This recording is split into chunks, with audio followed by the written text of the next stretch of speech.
The Fabulous 413 podcast is funded by Ski Sundown in nearby New Hartford, Connecticut, offering night skiing until 10 on 16 groomed and lighted trails. Ticket and rental information at skisundown.com. Winter made better. The Fabulous 413 podcast is funded by Window World of Western Mass, a local family business with experienced craftsmen offering wood, vinyl, and composite windows. windowworldofwesternma.com. Welcome to the Fabulous 413. I'm Khalees Smith. And I'm Monty Belmonte. Later in the show, Scratchies, the numbers, and more. We'll chat with documentarian Ian Coss about his team's latest podcast, Scratch and Win, taking a look at the incredible connections the Bay State has to the lottery. And we'll head to East Hampton to explore the watercolors connecting people and the land with Kerrita Mayfield's exhibit, Black Hands, Black Earth. But first, much like the lyrics of a certain Smash Mouth song, the hits start coming and they don't stop coming. Which is to say, it's awfully busy on Capitol Hill these days.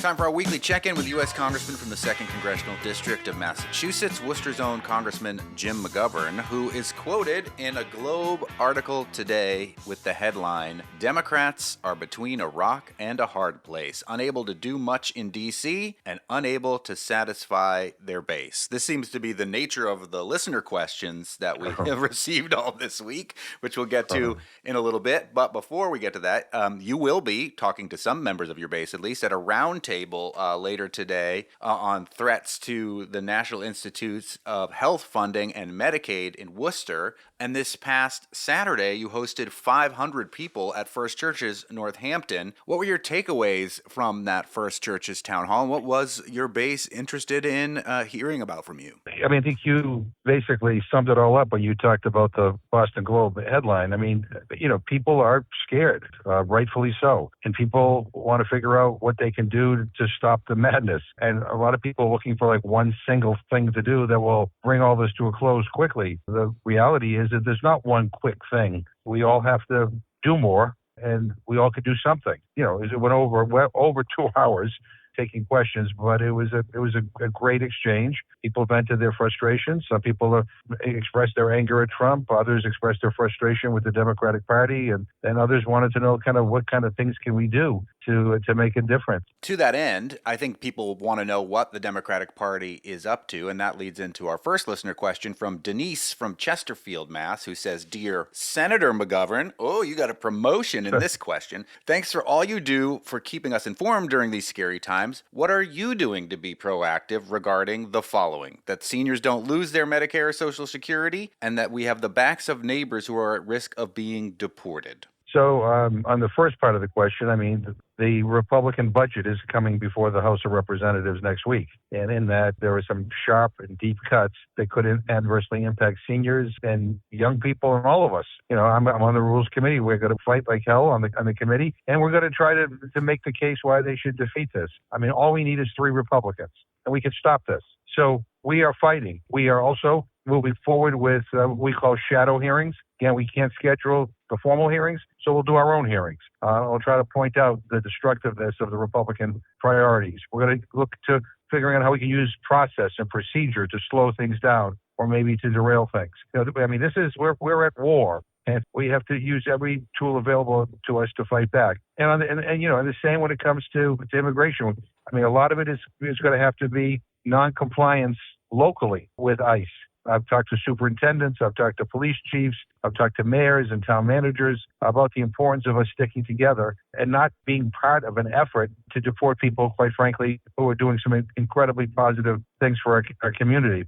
And one of the things that I said at this First Churches, we have to spend more time informing our local community about the issues. Not everybody is like-minded when it comes to some of these issues. And Trump made some gains.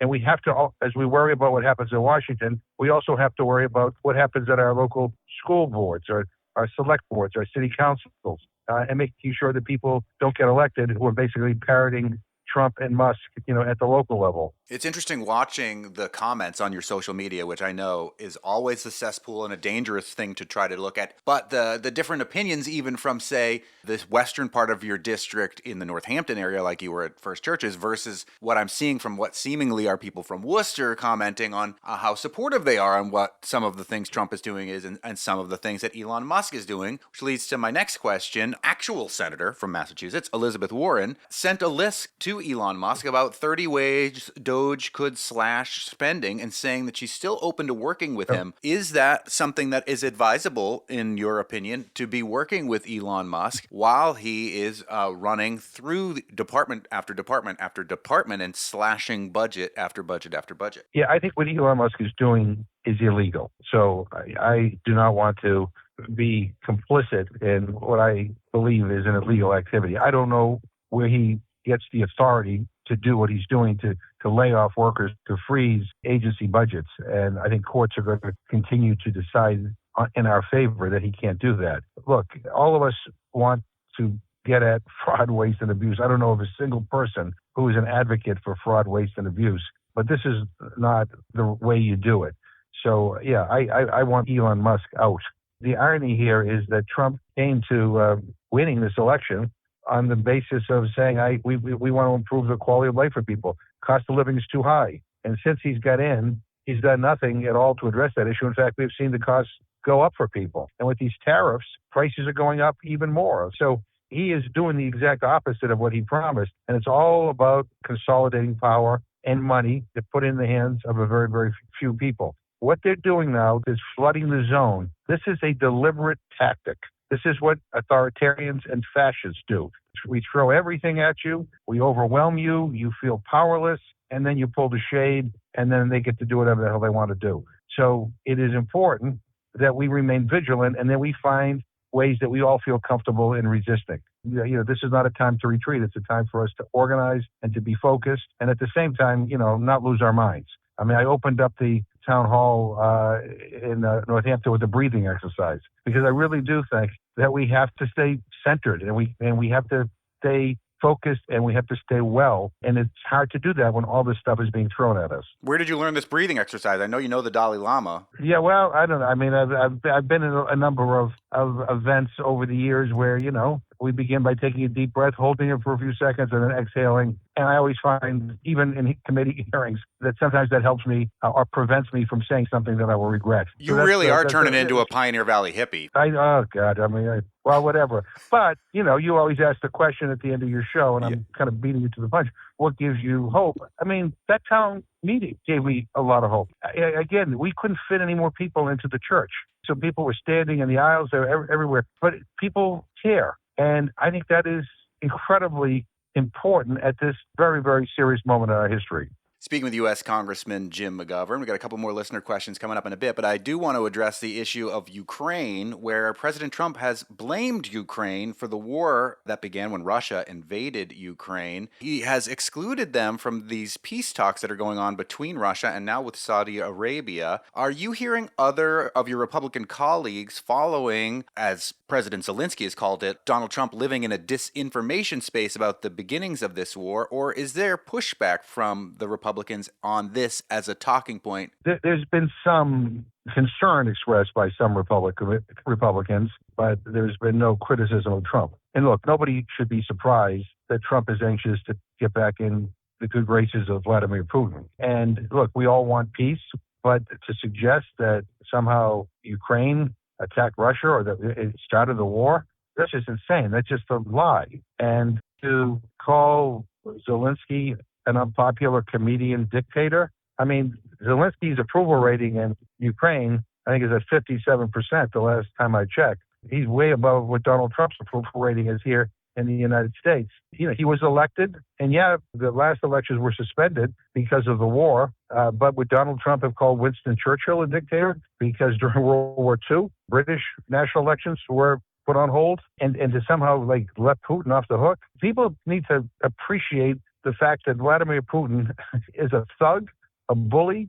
He wants to expand the Russian Empire. He tortures people. He kills people. I mean, they're targeting, civilian population areas in Ukraine, the apartment buildings, medical facilities. So this idea that somehow, Vladimir is just this nice guy, and it's all Zelensky's fault, is ridiculous. Again, you can imagine how alarmed Zelensky is, but how alarmed all the Ukrainians are. We have Ukrainians in Massachusetts who reached out and who are just like, what the hell is going on here? Not to mention that our European allies feel like, the alliance to prevent Russian aggression, is now dissolving before our very eyes. Speaking with U.S. Congressman Jim McGovern, got another listener question from Holly in Belchertown, who says that she is one of Congressman Neal's constituents and was on a town hall call with him, but appreciates your regular collaboration with the fabulous 413, which was very nice.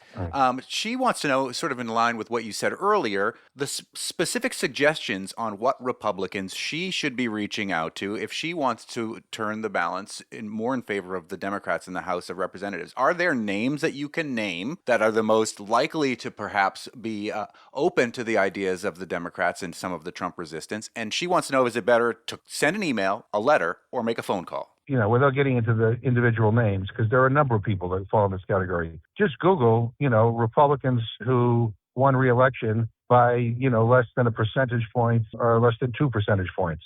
And there's your list. And I do think phone calls and letters.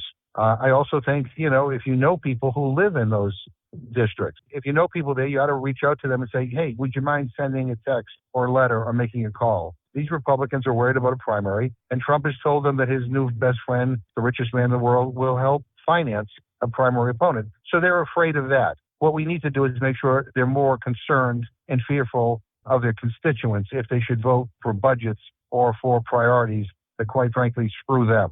Another question from William Como. It was like a treatise type question, so I'm going to distill this as best as possible. Right. Maybe one of the questions, could a federal judge or even the Supreme Court order a blanket stay on any executive order by President Trump pending a decision on the constitutionality of that order? I mean, I don't know the answer to that question. I mean, there is multiple suits being filed that are addressing the agencies where he has put a freeze or he is cutting. And most of the decisions have been in favor of stopping him. So, that will continue. The federal courts have actually responded in the right way up to this point, by and large, to all of the litigation that has been filed. Again, stopping these illegal freezes and stopping these illegal cutbacks. Having said that, one of the damaging things of all of this is, the demoralization of our federal workforce. You get this crazy man, this weirdo billionaire threatening to eliminate your position. And now we're finding that they're eliminating positions that they're not realizing, like, oh God, how can we do that? We got to try to find and rehire them. And they're having difficulty finding the people that they fired. I mean, people who are in positions that are there to protect the well-being of all of our citizens. So in the House, we were in our districts this week, and I'm hoping that Republicans are hearing, similarly to what I'm hearing, the deep concern out there. And I'm doing another town meeting in Worcester on Saturday, and College of the Holy Cross allowed us to, get their auditorium, which seats about 450 people. We're already exceeded that. And that's here in Worcester. Now, I don't know if everyone's going to come to say nice things or to express concern. Some may be coming just to yell at me. But whatever, that's fine. That's what these meetings are for. But there is unprecedented concern out there. And I know it's not just in districts like mine. I know it's in Republican districts as well. A follow-up to William's question, and this is a little bit more on the conspiratorial end of things, but he wants to know why the Democrats were so quick to show they were ready to accept the results of this last election. Then he goes and cites some valid news sources like Newsweek talking about Elon Musk's connection with Starlink and voting computers. And I guess to not delve too deeply into the conspiratorial, is there any investigation whether or not there could have been any there in response to Elon Musk's access to the most cutting-edge technology and the notion that perhaps this election could have been toyed with? Yeah, I mean, I've talked to election officials in Pennsylvania and in Michigan and Ohio. I've talked to my colleagues there as well. They don't believe, and they have seen no evidence to suggest that actual votes were tampered with. I mean, the real impact of Elon Musk in this election was like $280 million given to the Trump campaign. Republicans learned about a decade ago that legitimate media, will praise them when they do good things and criticize them when they do bad things. and will call them out when they lie, and they'll do the same thing to Democrats. Republicans didn't like that, so starting 10 years ago, they created an alternate media universe. They have that alternative media universe all to themselves. And so when they talk about conspiracy theories, that's the only news they hear. And we're not present there. And I think part of what we need to be thinking of is how we create alternative infrastructures to get the truth out there, and how we try to be present on some of their platforms, as distasteful as they may be, but just to push back. I mean, someone said to me, why don't you get off of X? Yeah, I mean, I sometimes think I should. My wife got off of X, but if I get off of X, then I cede that platform to all the people that think like Elon Musk or think like Donald Trump. So we have to mix it up even in areas where it's uncomfortable and where we may not feel totally welcome. That's what you'll be doing, likely, in Worcester this weekend at another town hall. And you already pre-answered my final question that I'm going to end with week after week here, which is what's giving you hope, which is your constituents, the 500-plus people who came out in Northampton and the more than 400 that are coming out in Worcester this weekend. I mean, I've had great conversations with people on issues of human rights, the people with Indivisible. I mean, look, we have good people. There are good people in this country, and we're going to get through this. It's not going to be easy, but thank God we have good people who are willing to stand up and fight back. So I continue to be hopeful. This is not easy, and I know it's difficult for a lot of people, and people are really concerned as they're looking at not just what Trump is doing, but what Congress is trying to do, and its crappy budgets and reconciliation and appropriations. But we will continue to stay in touch and appreciate being with you and keep the faith. Thanks as always, Congressman. If you've got a question for the Congressman, you can always send it our way, thefab413@nepm.org, and we'll ask on your behalf. Talk to you next week, Congressman. All the best. Oh, he's having the hardest of weeks. Soon we'll explore how Massachusetts helped innovate the scratch ticket and the impact that's had on the state ever since with Ian Coss's new podcast, Scratch and Win. But up next, watercolors at 50 Arrow Gallery as Kerrita Mayfield connects people, plants, and the earth in the exhibit Black Hands, Black Earth. You're listening to the Fabulous 413 on 88.5 NEPM. Bouquet, or gathering your flowers while you can. My great-grandmother, after whom I am named, grew up a sharecropper, the 9th of 10. From time with her at her little big city house, I became someone who could shell a pea or shuck an ear of corn at lightning speed. Miss Rita filled the space around the garage and the edges of the tiny city yard with the food she grew. In all our years together, I don't ever remember my big mama growing flowers simply for her pleasure. These are mine, from my yard. What's your name? Kerrita Mayfield. And we are at 50 Arrow Gallery, where your artwork is on display. What's the name of this exhibit? Black Hands, Black Earth. Tell us about what we're looking at right now. These are the last two pieces I did for the show, but they were probably the most intimate. One is an homage to my great-grandmother, because everyone who comes to my yard gets flowers. You, it's worth noting, are wearing a beautiful flower in your hair right now. Thank you, it's a thing. I love them. And then the other image is something we call the meal. And it's traditional Southern Black. I'm not sure where the equal sign is in between them. Mm-hmm. New Year's Day dish for good luck amongst, all the things that Southerners have to do, like have, the first person at your house has to be a dark-haired man, but you also have to make the meal. You have to clean the whole house. It takes forever. Almost, it's religious. And so this is the meal. It's cornbread, collard greens, mustard greens, turnip greens, and black-eyed peas with fatback, smoked fatback. The first two pieces of yours that we see are very plant-based. Talk about bringing a lot of that earth into your work. Well, I'm also a science teacher. I talk about climate change.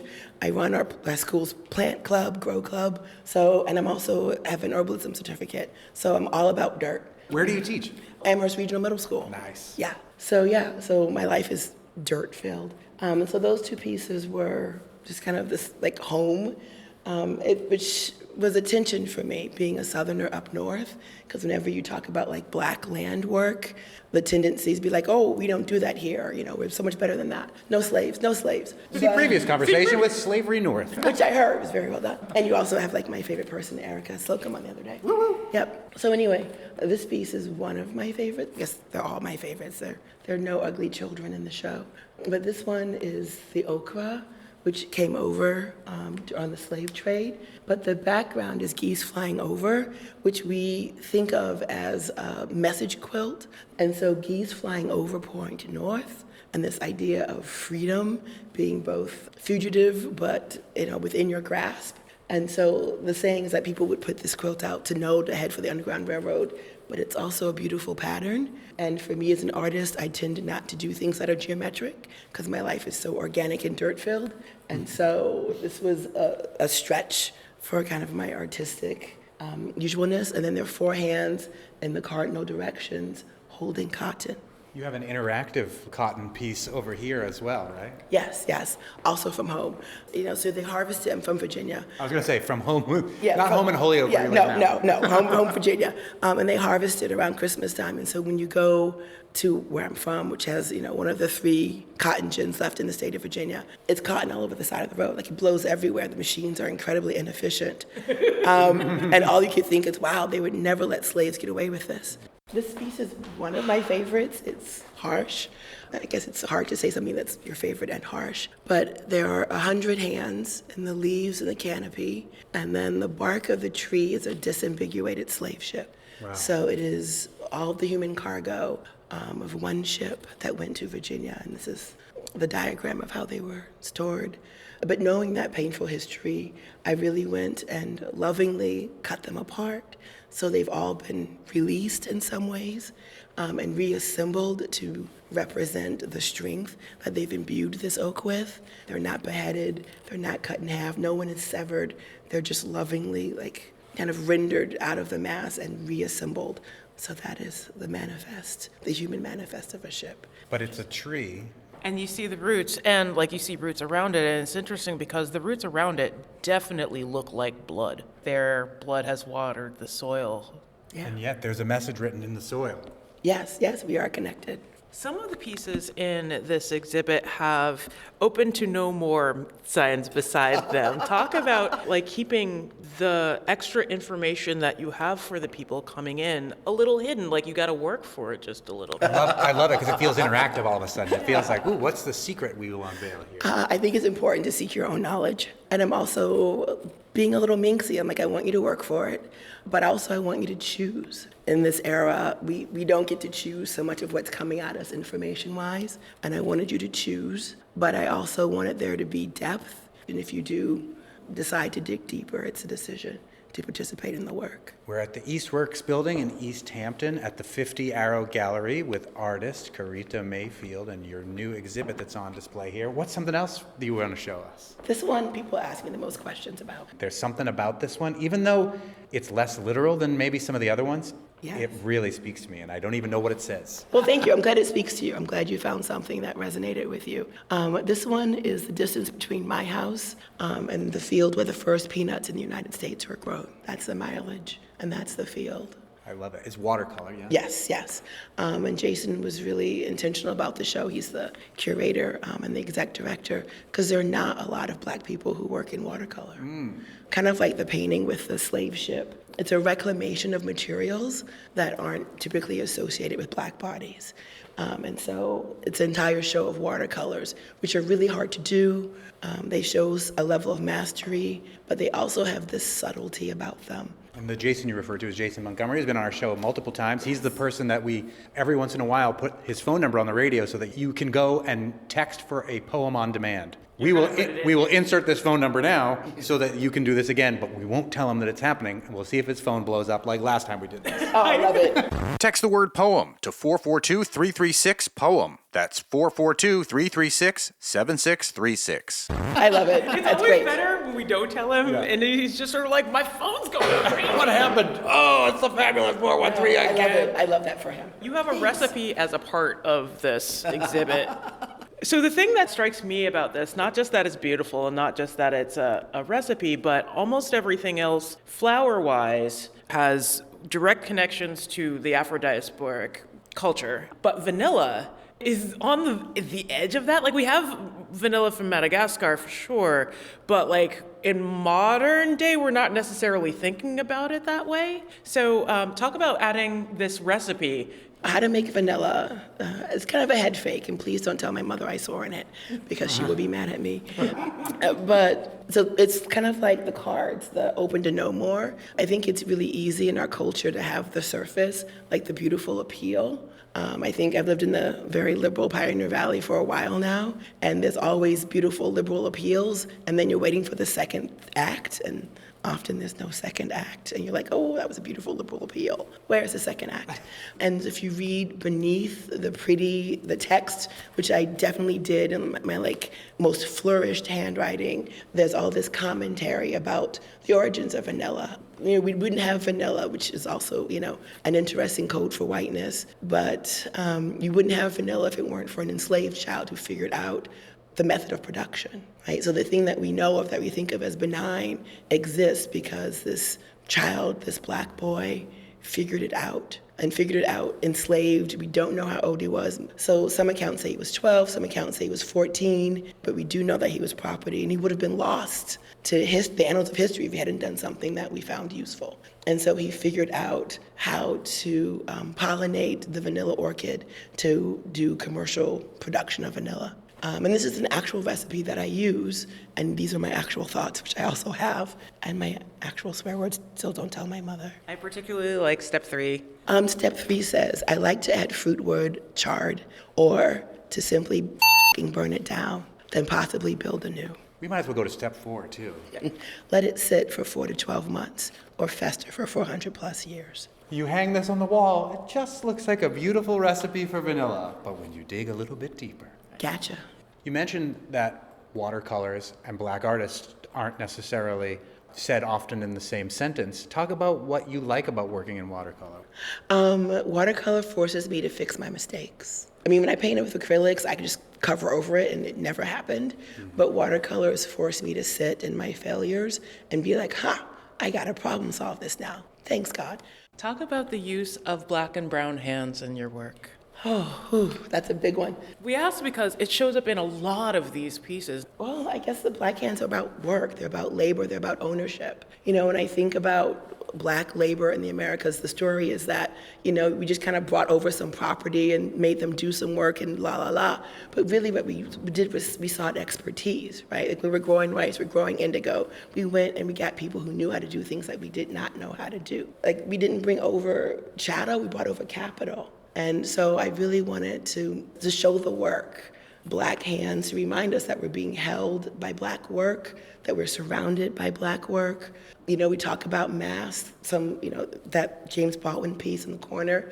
America wants us mass, and not all Americans, white Americans, black Americans, want us to maintain the cover, right? They don't want us to open the little cards that give us more information. They want us to have the really thin story. But the thick story is that America is built on black labor.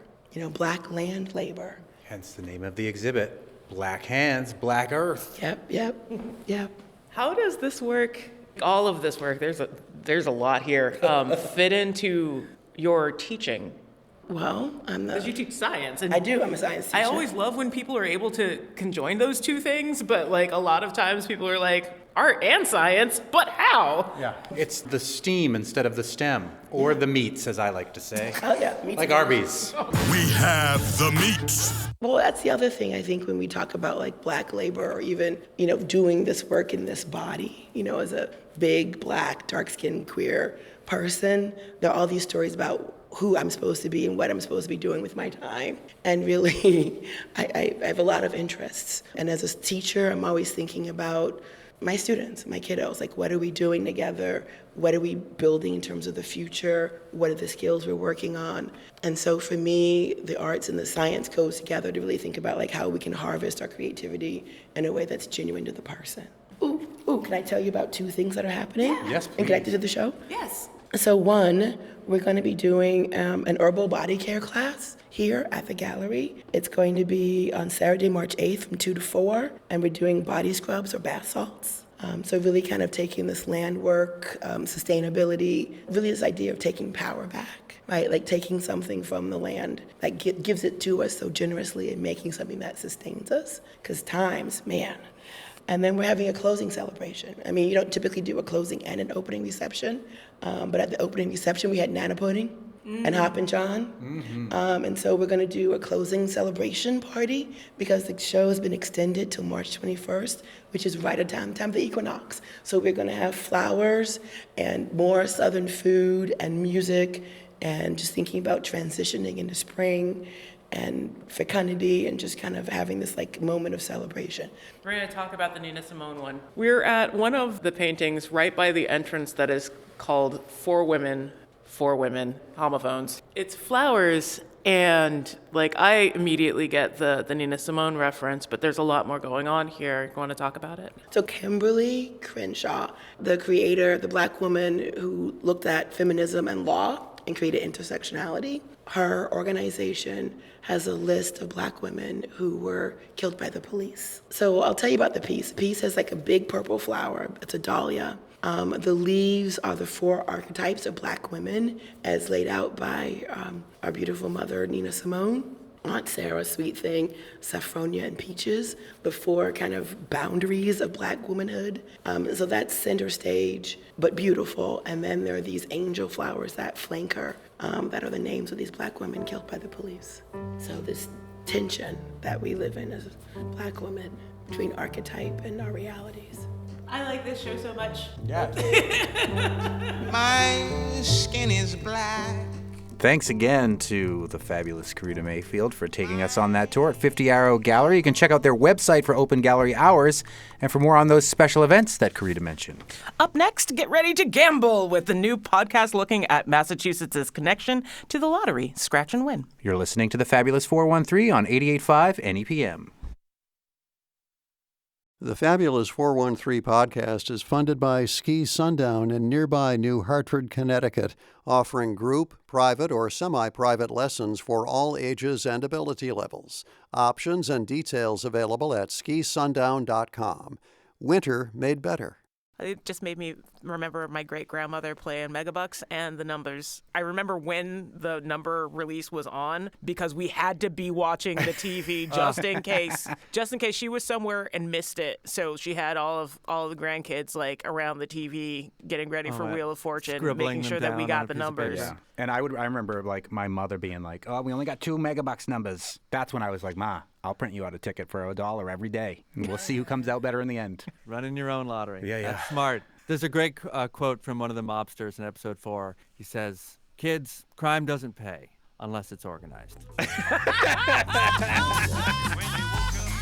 Welcome back to the Fabulous 413. Never in American history has it been so easy to gamble legally. We've got casinos, sports betting, online poker, Keno. We've got both St. Stan's and St. Kaz's in Turner's Falls where you can roll the dice. But it was all made possible by state lotteries, which brought gambling out of the shadows and into the public square, into the government itself. The new podcast, Scratch and Win, follows the unlikely rise of America's most successful lottery, the Massachusetts State Lottery. Scratch and Win is created by the Peabody Award-winning team behind the podcast The Big Dig, produced by GBH News and distributed by PRX. The 9-part documentary The Big Dig was named one of the best podcasts of 2023 by The New Yorker and Vulture, while spending over 6 weeks in the top 100 shows on Apple Podcasts. Ian Coss is one of the creators of The Big Dig podcast and is the host and scriptwriter behind Scratch and Win. His work has appeared on Snap Judgment and 99% Invisible. It has been featured at the Tribeca Film Festival and recognized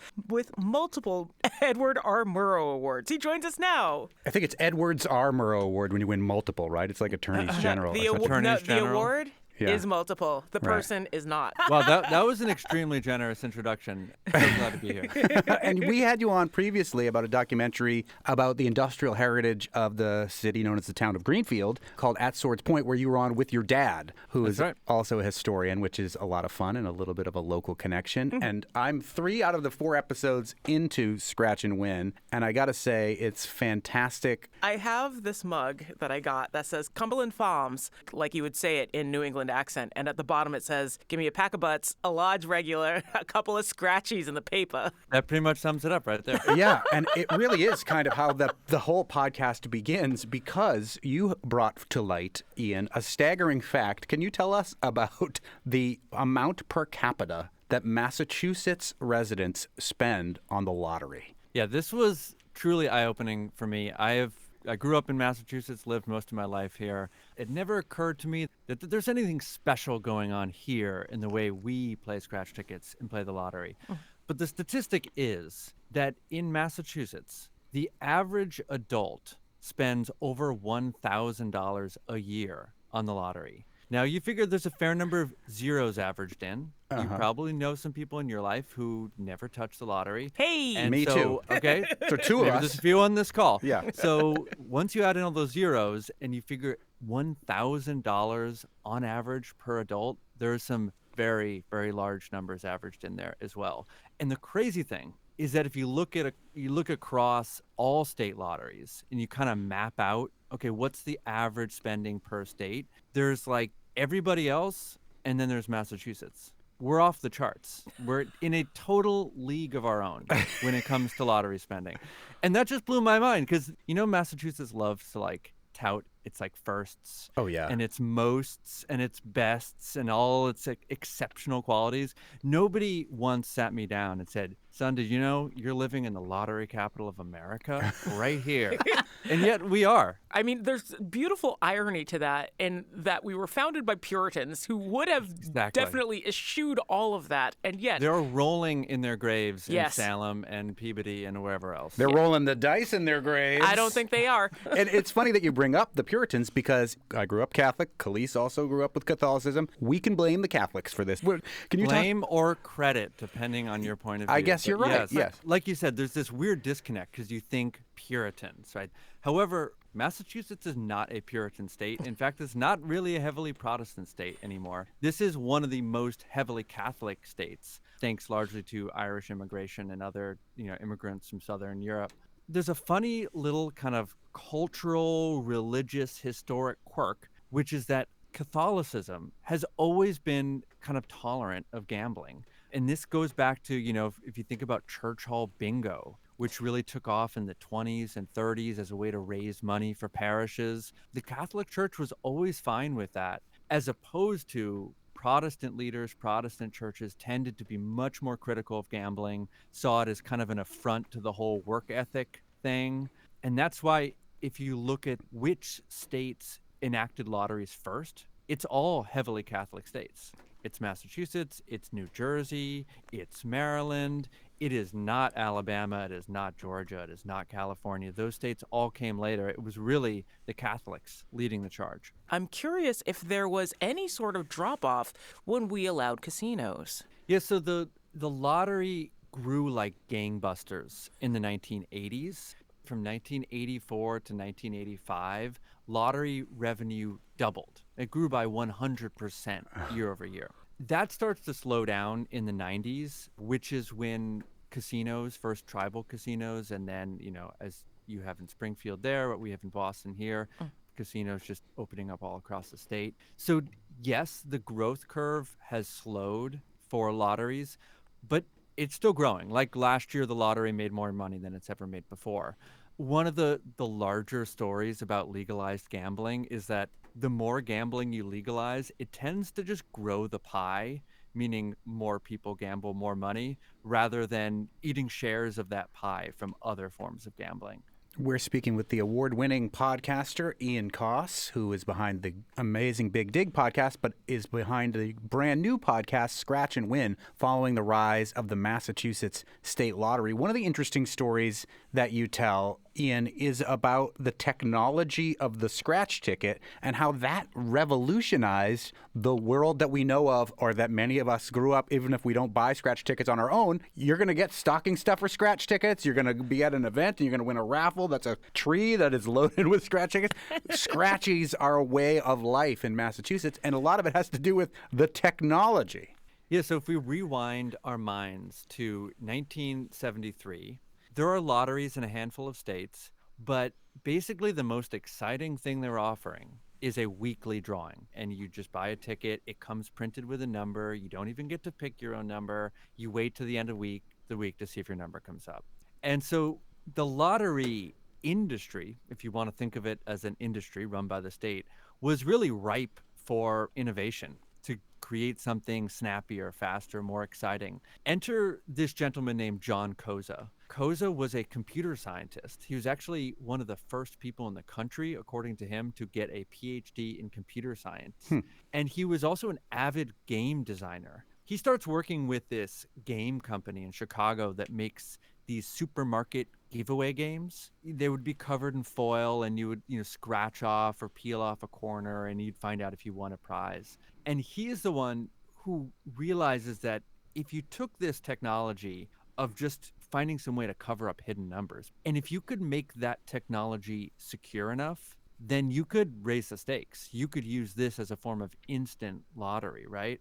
The trick, though, like you said, was getting the security right, getting everything about that ticket so that it is unhackable, that you can't peel off the foil and, peek at the numbers and then put it back down. They went through all these iterations of this ticket to get it secure enough that you could raise the stakes to thousands or tens of thousands of dollars. What's fascinating is that he then takes that pitch, and this story we tell in the first episode of the podcast, but he takes this pitch around to different state lotteries, and they're all like, I don't know, this looks a little risky.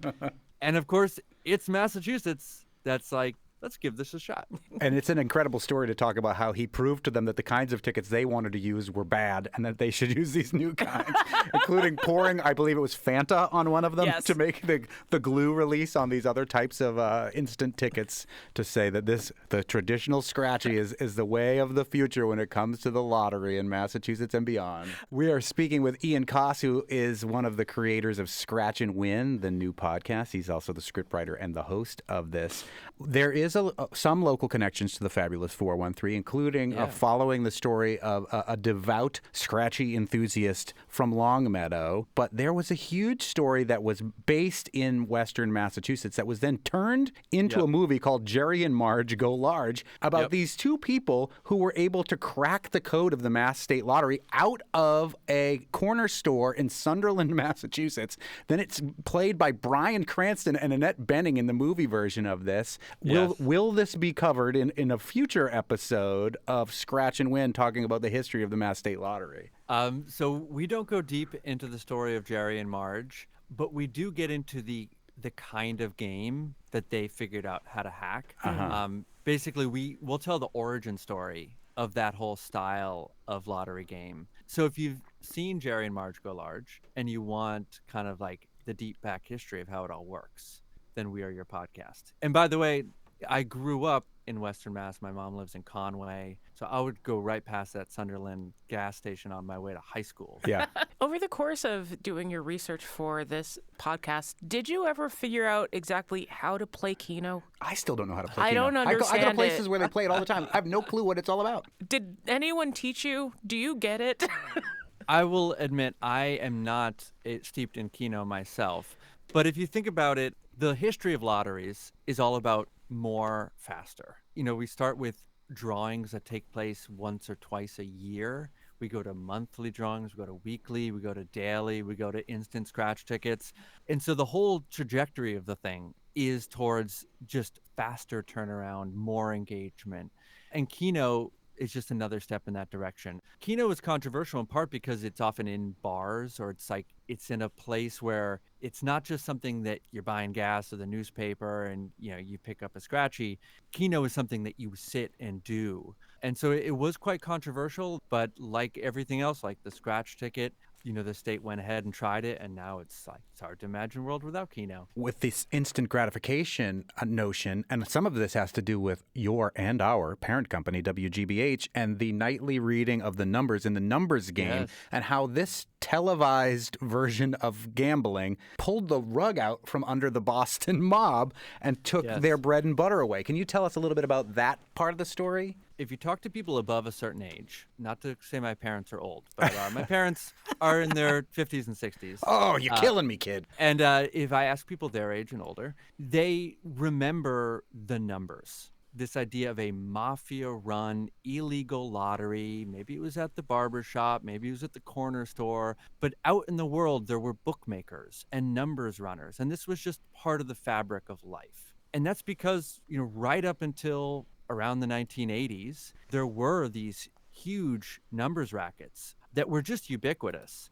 They were largely operated, as you said, by organized crime, by the mob, but they were neighborhood institutions. And what the lottery does in the mid-1970s is basically the state decides to try and beat the mob at their own game. It's beautiful. They take the exact format, the exact structure, the exact cadence. They copy everything about the way the mob run game operates, and they just put it out under the state's banner as the state-run numbers game instead of the mafia-run numbers And game. they even call it I the do numbers call it game. the numbers game. And they call it the numbers game, right? There's Like, they even zero take the effort name. to like disguise what this is. Yeah.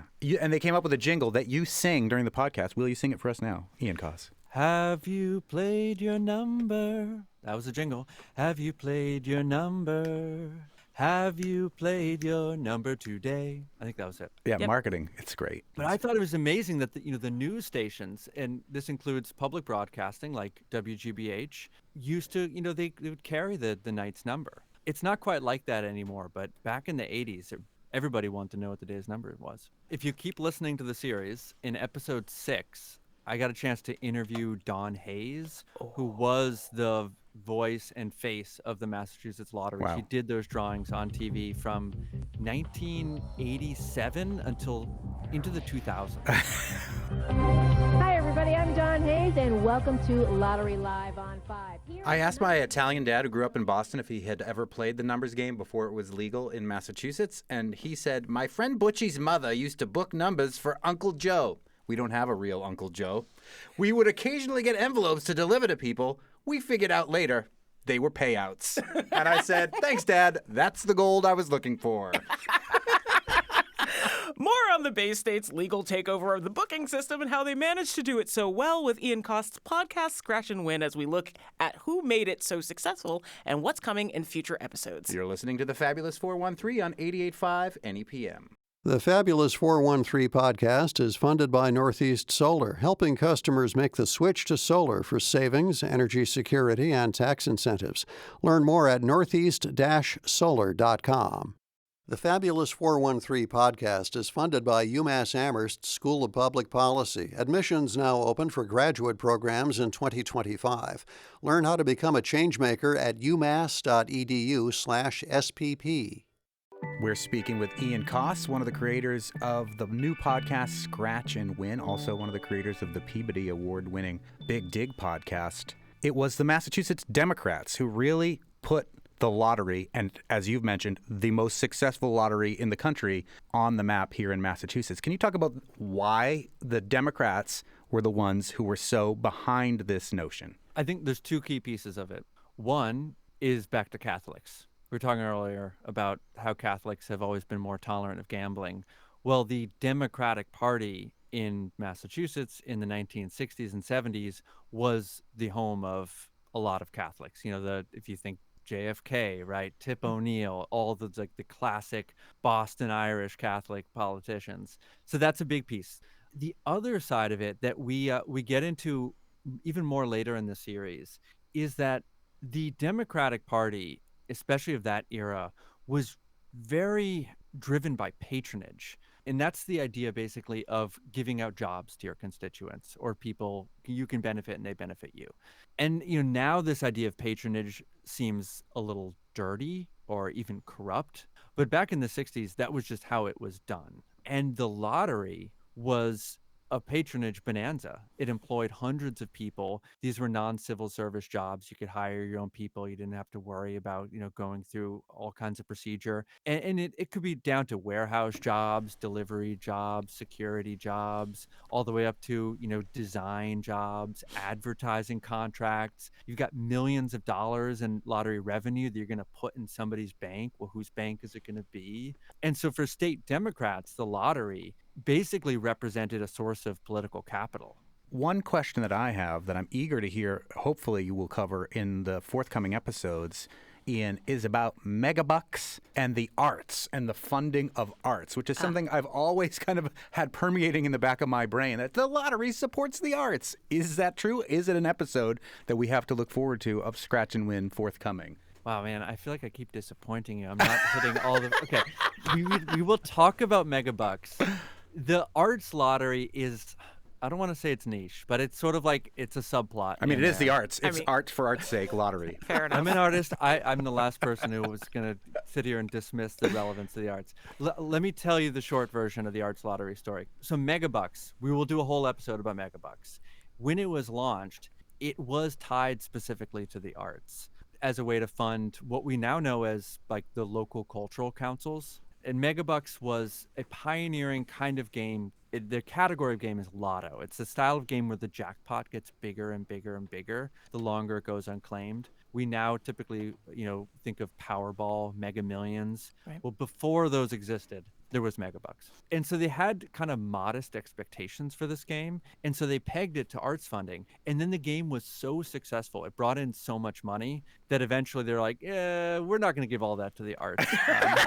Shocking. Maybe this can just go to the general fund. But yeah, the arts funding was part of the original conception of Megabucks. I believe it was our former Alas. state senator from Western Massachusetts and the former Senate president, Stan Rosenberg, who was instrumental in trying to work those levers to make sure that the arts were funded. Yeah. But alas. But really, I mean, if you've ever gone to see music at the farmer's market and seen that little sign that says funded by blah, blah, blah, cultural council, that all does tie back to the lottery. So see, kids, get out there and buy some lottery tickets. Oh my gosh, that's the not message of Scratch and Win, the It's new not. podcast. It's not it. I have one last, numbers question. Do you know the percentage that Massachusetts residents who participate in the lottery are spending on scratchies versus the lotto style and based games?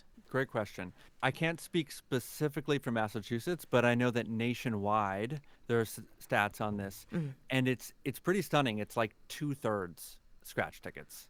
Whoa. Games like Mega Millions, Powerball are something like between 10 and 20%, and then the daily numbers games and Keno make up the rest. But scratch tickets, that's the big one. After looking so deeply into the world of Massachusetts lottery, Ian, do you come out one way or the other as whether this has been something that has been beneficial to the Commonwealth of Massachusetts or something that has been detrimental, given that we're number one when it comes to state lotteries? We could be number one in arts funding if we just put the money back. Like I said at the beginning, I don't hear a lot of people bragging about the fact that we spend more per capita on the lottery than any other state in anything surrounding gambling policy. There's a tendency to kind of become paternalistic and, say, oh, this is all bad. It's poor people wasting their money. Those poor people, we should get rid of the lottery and save them. And I really try to, in the course of the show, not pass judgment on how people spend their money. I think where I do come down, later in the series is that there is something strange and maybe problematic about the state being so enmeshed in gambling, which is something that the state actively recognizes that there are social costs to gambling, right? We have state-funded programs to mitigate the effects of problem gambling. And at the same time, the state is also actively promoting gambling and innovating and experimenting to make gambling more fun and more enticing and more appealing. And I do find that combination of forces to be very odd, that the state is both on the one hand the house and has a strong financial incentive to keep people playing the lottery, and is also trying to look out for the welfare of people who do develop gambling addictions. I do think there's something strange in that tension that feels unresolved. Well, it is a fascinating podcast. It's a lot of fun. It's rife with wicked awesome Boston accents up and down when you're in Quincy and people are buying the scratchies. So if that's something that warms your heart, I texted my dad right after I started listening to it saying, Dad, did you play the numbers before gambling was legal in the state? As somebody who grew up Italian in Boston and the Italian mob ran that, he was like, yeah, my dad used to play, which all shows up in this incredible new podcast from the Peabody Award-winning folks behind the Big Dig podcast. It's produced by WGBH and distributed by PRX, as we like to say, wherever you get your podcasts. Ian Coss, the scriptwriter and host of Scratch and Win, thanks so much for joining us. Thank you. This was so much fun. I really appreciate the time. There are 5 episodes of Scratch and Win out so far, with we think 4 more coming. Yes. 9 total. So the newest just came out yesterday. Check for all of them at gbh.org or your podcast catcher of choice. On the next Fabulous 413, you'll hear the band we're listening to right now, the Lonesome Brothers. Yay! Join us for Live Music Friday, celebrating 40 years with a concert full of songs and friends and tributes at the Iron Horse. Including some that we drink with. I heard Miranda Brown's doing a song there. Should be really awesome. And Mardi Gras comes to Springfield with a Fat Tuesday celebration at 52 Sumner. With Blues to Green, we'll talk to Kristen Neville about that. And Beaujolais Village meets Bobal in our Tina Turner Memorial Wine Thunderdome as it returns to provisions in Northampton. I'm Monty Belmonte. I'm Khalees Smith. We'll talk to you tomorrow on the Fabulous 413. We're the white line.